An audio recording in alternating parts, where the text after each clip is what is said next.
Good evening, everybody.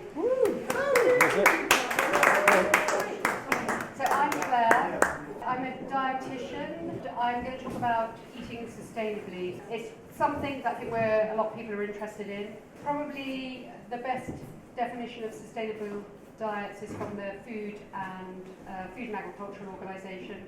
They're the diets with the low environmental impacts which contribute to food and nutrition security and healthy life for present and future generations.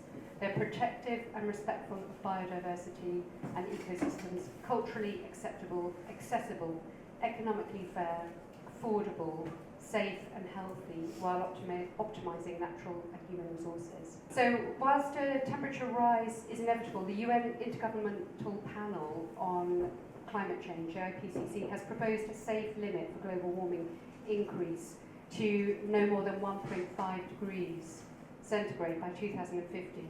So if we're to prevent catastrophic consequences for extreme weather conditions, a significant reduction of 70 to 90% is needed to keep this temperature rise below 1.5%. And as the food system is responsible for as much as 30% of all global greenhouse gas emissions, it's clear this needs to change. In October 2018, The Lancet published the latest findings from the Global Burden of Disease study, which said almost 1 out of every 6 deaths were due to poor dietary habits. The biggest disease burden is obesity, with almost 2/3 of the adult population overweight or obese, and 1/4 to over 1/3 of children aged 2 to 11 overweight or obese. And the result is an explosion of non-communicative diseases, which are driving the NHS and our economy to destruction. So the obesity has led to a 5-fold increase in diabetes and an increase of 28% in heart disease. And this is costing the NHS almost 6 billion a year and almost 30 billion to the overall economy.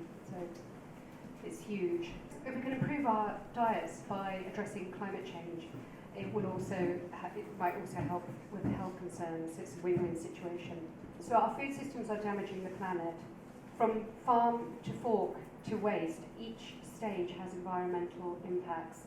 Farming and manufacturing processes and the way we eat and dispose of food are damaging the planet. Taking into consideration farming, production, distribution, delivery through to our waste, our current food system contributes 18 to 25% of global greenhouse gas emissions in the UK and 20 to 30% globally. It's a leading cause of deforestation, biodiversity loss and soil and water pollution around the world. It accounts for 70% of all human water use. In addition, 10 million tonnes of all food produced is spoiled or wasted in the UK yearly.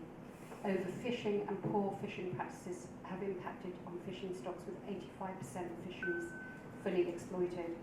Agriculture and livestock farming are by far the biggest contributor to greenhouse gas emissions, deforestation, biodiversity loss, soil pollution, and land and water use. So as the population grows from current 7 billion to an estimated 9 to 10 billion by 2050, the demand for food will grow, which means more greenhouse gas emissions, more depletion of natural resources.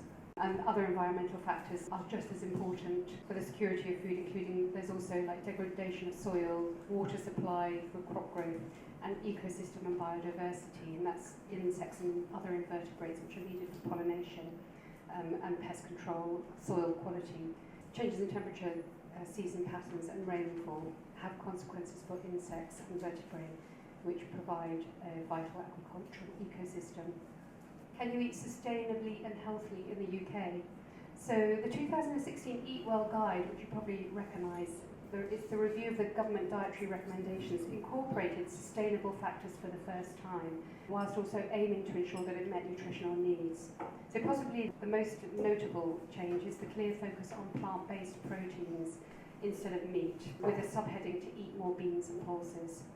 And then also limit red meat, reduce dairy by 1/3, and remove foods high in fat, salt and sugar. Ensure fruit and veg and starchy foods are the biggest part of the guide. So dietary recommendations for sustainable diets. So this is the Eat Lancet recommendations. Published in 2019, the Lancet report is one of the biggest studies into sustainable diets in recent years. The commission's made up of 37 experts in 16 countries. The recommendations are based on 2,500 calories a day with the opportunity for countries to modify. On a global average, the recommendations would help reduce individual energy intake by 300 calories a day.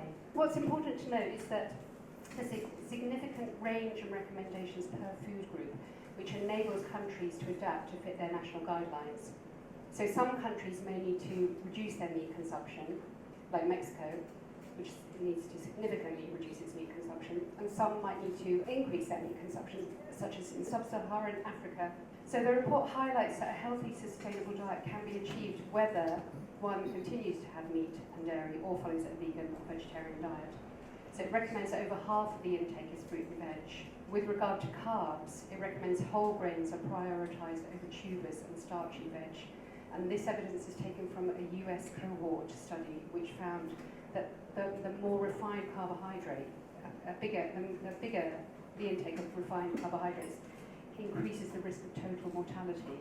So this also, dairy is reduced and sugar recommended no more than 31 grams per adult per day, which is in line with the UK recommendations. So if you look at this, how do we assess sustainability in food? This is a complex subject because there's many different factors at play. So on this slide it's an explanation of how the impact of protein sources are commonly assessed. But other factors include also biodiversity, ecosystems, soil degradation, pesticide use and overfishing. So whilst most publications investigate greenhouse gas emissions, this study looks at land and water use to give a better picture of the impact of protein food sources on sustainability of the planet. So it looked at mean greenhouse gas emissions, water and land use values of different foods to produce 100 grams of protein. There are average values based on a combination of data sets from around the world, which means significant variability depending on country of origin, farming practices, dry or wet weather conditions, transportation, greenhouse use, etc.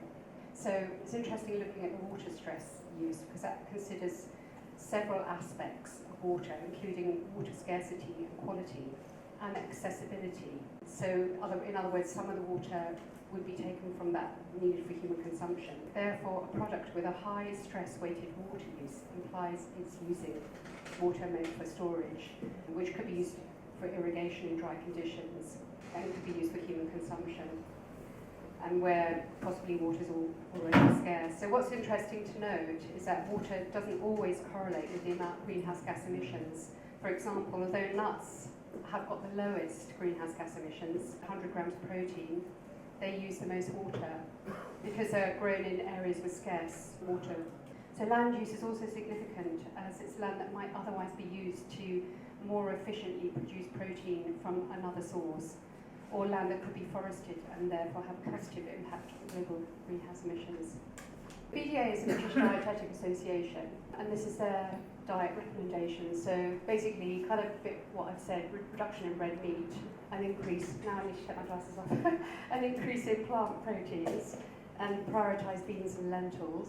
Fish is using sort of sustainable fish from the accredited places, reduction in dairy, and using plant-based milk instead where available. In terms of starch, an increase in whole grain, and fruit and veg, increase in fruit and veg, but with the caveat that if it's air freighted, pre-packaged, grown in greenhouses, then not so good. Reduction again in that, a ban on high fat, salt and sugar foods, reduction in juices, sweet drinks, cans of Coke and that sort of thing, reduction in food waste.